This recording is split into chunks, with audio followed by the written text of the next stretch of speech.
நாளைக்கான வீடியோக்கான ஒரு ப்ரோமோ தாங்க வந்திருக்கு. ப்ரோமோ வந்து சூப்பராக இருந்துச்சு அப்படின்னு தாங்க சொல்லணும். அதாவது நம்ம கதிர் கௌதம் வந்து எலெக்ஷனில் நின்னாங்கல்ல, அந்த எலெக்ஷனில் வந்து பயங்கரமான குளறுபடி வந்து பண்ணிட்டாங்க அப்படின்னு தாங்க சொல்லணும். அதெல்லாம் வந்து நம்ம இந்திரா வந்து கண்டுபிடிச்சிட்டாங்க அப்படின்னு தாங்க சொல்லணும். அதெல்லாம் பார்க்குறதுக்கு நம்ம சேனலை மட்டும் மறக்காமல் லைக் அண்ட் சப்ஸ்கிரைப் மட்டும் பண்ணிடுங்க.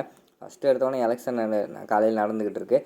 எல்லாருமே வந்து லைனாக வந்து அவங்களோட பேரெல்லாம் எழுதி எழுதி வந்து ஓட்டு பெட்டியில் வந்து ஓட்டு போட்டுக்கிட்டு இருக்கிற மாதிரி தான் காட்டிக்கிட்டு இருக்காங்க. அதாவது பழைய ஓட்டு இருக்குல்ல, நம்ம வந்து அச்சு வச்சு சீல் வச்சு போடுவோம்ல, அது மாதிரி ஓட்டு எல்லாருமே வந்து ஓட்டு போட்டுக்கிட்டு இருக்கிற மாதிரி காட்டிக்கிட்டு இருக்காங்க.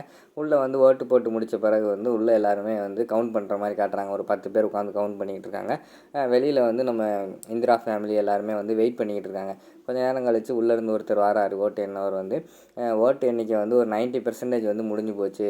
தற்போதைய நிலவரப்படின்னு பார்த்தோம்னா நம்ம இவங்க இருக்காங்கல்ல, நம்ம கௌதம் வந்து 250 வாக்கு, அதுக்கடுத்து நம்ம கதிர் வந்து ஒரு 320 330 வாக்குக்கிட்ட முன்னிலையில் இருக்கார் அப்படின்னு சொல்லிட்டு இன்னொரு 10% ஓட்டு தான் இப்போ எண்ண வேண்டியிருக்கு அப்படின்னு சொல்லிட்டு உள்ளே போயிட்டார். இங்கே இருக்கிறவங்களுக்கு எல்லாத்துக்குமே பயங்கரமான ஷாக்கு.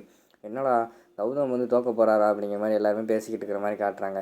கௌதம் என்ன பண்ணேனே ஒன்றுமே புரியாமல் நின்றுட்டு இருக்காங்க. இந்திராவுக்கு வந்து டவுட் வந்துடுச்சு. என்ன அது எப்படி கதிர் மாமா வந்து இப்படி ஓட்டு வாங்குவார் அப்படின்னு சொல்லிட்டு அவங்களும் டவுட்லேயே இருக்கிற மாதிரி காட்டுறாங்க.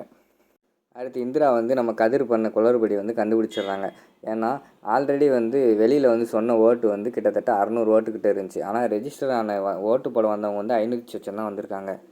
இந்திரா வந்து விறுவிறுன்னு ரூமுக்குள்ளே போகிறாங்க. போய் ஓட்டுன்றவங்ககிட்ட வந்து கேட்குறாங்க, அது எப்படி சார் இன்னும் 10% ஓட்டு மிச்சம் இருக்குது, ஆனால் ஆல்ரெடி நீங்கள் வெளியில் வந்து சொன்ன ஓட்டை கவுண்ட் பண்ணாலே 600 ஓட்டு வந்துருச்சு. ஆனால் உங்கள் ரெஜிஸ்டர் புக்கில் வந்து சைன் போட்டு உள்ளே வந்து ஓட்டு போட்ட ஆளுகளே 500 சொச்ச பேர் தான் வந்திருக்காங்க. அது எப்படி நீங்கள் 600க்கு மேலே வந்துருச்சு, கள்ள ஓட்டு போட்டிருக்காங்கன்னு கன்ஃபார்மாக தெரியுது. ஒழுங்காக திருப்பி எண்ணுங்க மேடம், எண்ணுங்க சார் அப்படிங்கிற மாதிரி சொல்கிறாங்க.